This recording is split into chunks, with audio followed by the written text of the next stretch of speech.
In this video, I'm going to show you how your niche actually is going to affect every single aspect of your reselling business, from how you source to how you ship. My name is Eric, and I make over 6 figures reselling used clothes online. Me and my wife are both full-time resellers, and we've been reselling for the last year full-time. We've been reselling in general for over 2 years. And if you like content on reselling and you want to learn how to resell too, make sure that you hit the like button and make sure you subscribe to the channel so that you can get all of our videos when we release them. So tell me if this sounds familiar. You just watched your favorite YouTuber, you just binge watched YouTube, and they're all telling you the same thing. Look around your house, grab whatever isn't nailed down and sell it on eBay, right? The problem with that is that's not really giving you a niche. That's not going to help you in the long run. It will get you some short-term cash, but it will not be a reselling business. One of the reasons why YouTubers tell you to do this is because one of the roadblocks that most people have is startup cash. They don't have any.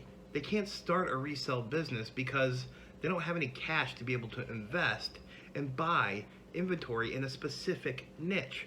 So YouTubers will tell them, hey, go look around your house, sell whatever you don't need. But that's really, really bad advice because you're still back at square one.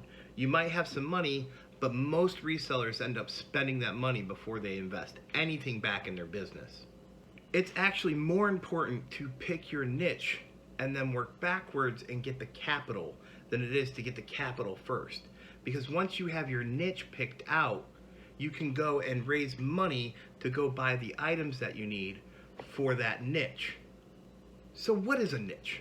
A niche is basically a category that you sell in. So in my particular instance, we sell used clothing. That's my niche. You could even go farther down and you can say, I only sell jeans. I only sell shirts. That would be a niche. Other niches could be toys, electronics, card collectibles. There are thousands of niches that you can pick, and it's important that you pick just one when you start your reselling business.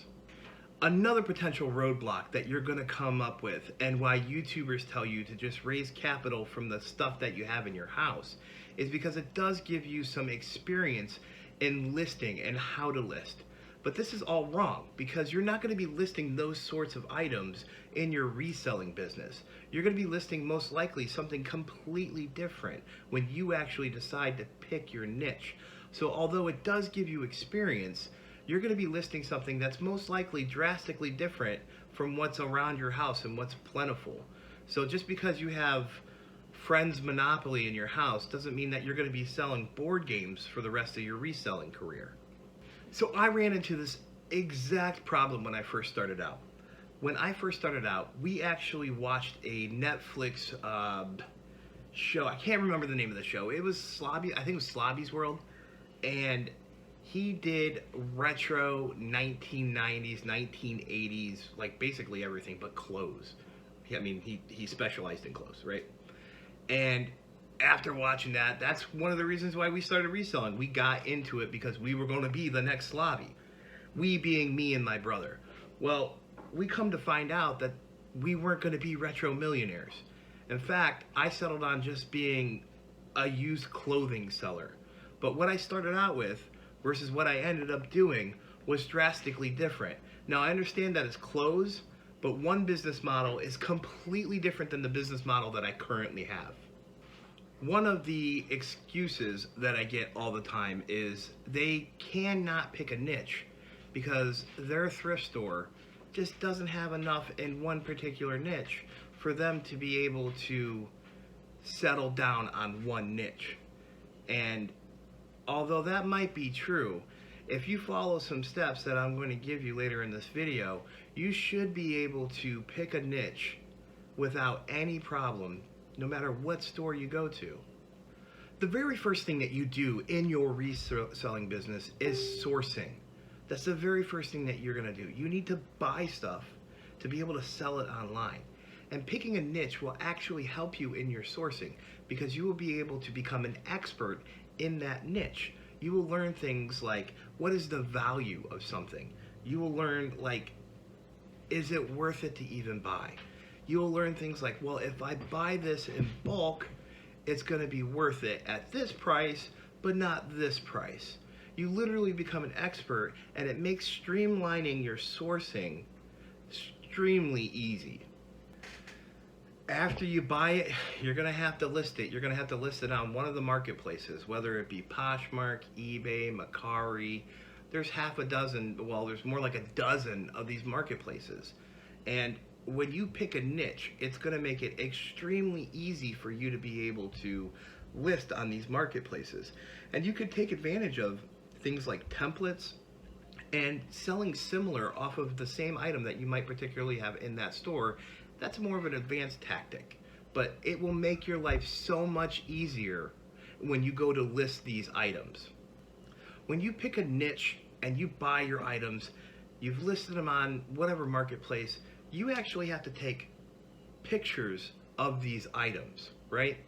And when you deal in one particular niche, it makes it so much easier to take photographs. If you're in toys, you need like a light box. Same with jewelry. If you're in clothing, you're gonna need more of the stand-up lighting or like a really big light box. If you are in a particular niche, you don't need multiple sets of equipment to take photographs. So you've came across a wonderful item. You sourced it, you listed it, you pictured it. Now it's time to store it. And picking a niche helps you in storing whatever items you buy, because chances are if you pick a particular niche, most of those items are going to be uniform. So you can plan your storage out. As you can see right behind me, I have these inventory bins, and it makes it really, really easy to store clothes in. So I have an inventory system that is built around my particular niche.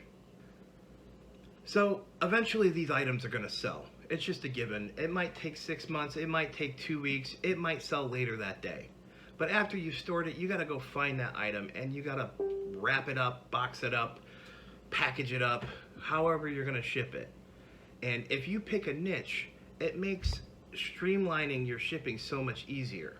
For instance, we sell used clothing, so we sell a lot of first class and priority. So we don't need a ton of shipping supplies.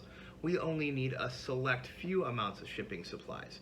Now, I know that if you're in, say, collectibles, you're still going to have a varying size, right? But when you pick the niche, you're going to become the expert, and you're going to know generally what size the things are that you pick up because you're familiar with them. You're going to know that you have the shipping supplies needed to be able to ship that particular item. So it really streamlines shipping no matter what the size of your items are.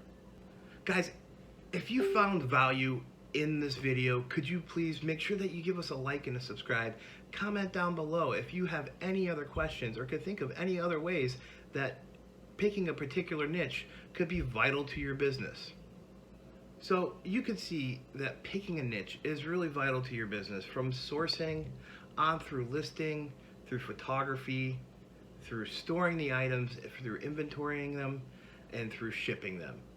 If you pick a niche, it helps in every single aspect of your business. So the very best thing that you can possibly do when you are starting out as a reseller, even as a hobbyist, is make sure that you pick a niche. It is the one thing that is going to make everything else fall into line and make it so much easier on your life. Guys, I really hope you enjoyed this video, and if you did, make sure that you check out our other videos. Make sure that you subscribe to the channel. And if you want to continue the conversation, check us out on Facebook. We have a Facebook group called Thrifting with the Joneses, and I'm very active in the group, so if you have any questions, go ahead and ask them in the Facebook group. I'd be happy to answer any and all questions that you have. And by the way, any comments that you leave down below, I answer every single question that I get. So until I see you guys on the next video, have a wonderful day.